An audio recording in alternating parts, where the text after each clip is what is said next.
Hi all. ഞാൻ എഴുന്നേറ്റിട്ട് ഇങ്ങനെ മടി പിടിച്ചിങ്ങനെ ഇരിക്കുവാണ് കേട്ടോ രാവിലെ. ഞാനിന്ന് പറയാൻ വന്ന കാര്യം എന്താണെന്ന് വെച്ചാൽ, നിങ്ങൾ ആരെങ്കിലും വാട്ടർ പ്രൂഫ് ഐലൈനർ അല്ലെങ്കിൽ മസ്കാരയൊക്കെ ഇട്ടിട്ട് നമ്മൾ മുഖം വാഷ് ചെയ്ത് കഴിഞ്ഞാലും മുഖത്തൊന്നും പോകത്തില്ല, കണ്ണിൽ നിന്ന് പ്രത്യേകിച്ച് പോകത്തില്ല. എന്നിട്ട് രാവിലെ എണീക്കുമ്പോൾ കണ്ടോ ഇതിൻ്റെ അവശിഷ്ടങ്ങൾ ഇങ്ങനെ ഇങ്ങനെ ഇങ്ങനെ ഇരിക്കും. നിങ്ങൾക്ക് ഇങ്ങനത്തെ എക്സ്പീരിയൻസ് ഉണ്ടായിട്ടുണ്ടോ? കണ്ണിൻ്റെ താഴെ പിന്നെ നമ്മൾ കാജലൊക്കെ എഴുതുന്ന സമയത്ത് പൊതുവെ അങ്ങനെ വരാറുണ്ട്. പക്ഷേ രാവിലെ എണീക്കുമ്പോഴും നമ്മുടെ ഐലൈനർ ഇങ്ങനെ ഇരിക്കുന്നത് കണ്ടിട്ടുണ്ടോ? അപ്പം ഇതിന് വേണ്ടിയിട്ട് നിങ്ങൾ എന്താ ചെയ്യേണ്ടത്, അല്ലെങ്കിൽ എന്താണ് നിങ്ങൾ ചെയ്യുന്നതെന്നുള്ളത് പറയാം.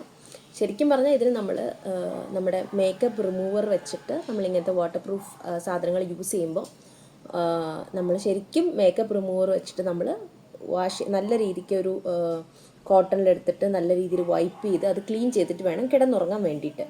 ഇതിപ്പോൾ ഞാൻ കണ്ണല്ലേ എന്ന് വിചാരിച്ചിട്ട്, ഇപ്പോൾ മുഖത്തൊക്കെ ആയിരുന്നു ഞാൻ എന്തെങ്കിലും ചെയ്തതെങ്കിൽ ഓഫ് കോഴ്സ് ഞാനത് ക്ലീൻ ചെയ്തിട്ടേ കിടക്കുള്ളൂ. ഇതിപ്പോൾ കണ്ണായതുകൊണ്ട് ഞാൻ കണ്ണിനൊരു വിലയില്ലേ, ശരിക്കും അങ്ങനെ ചെയ്തിട്ടേ കിടക്കാവുള്ളൂ കേട്ടോ. ഞാൻ കുറച്ച് മടിയൊക്കെ ആയതുകൊണ്ട് ഫേസ് വാഷ് ചെയ്ത് നല്ല രീതിയിൽ കഴുകിയിട്ടും കിടന്നു. പക്ഷേ എന്നാലും കണ്ടോയിരിക്കണേ. അപ്പോൾ നിങ്ങളെന്താ ചെയ്യുന്നതെന്നുള്ളത് പറയും.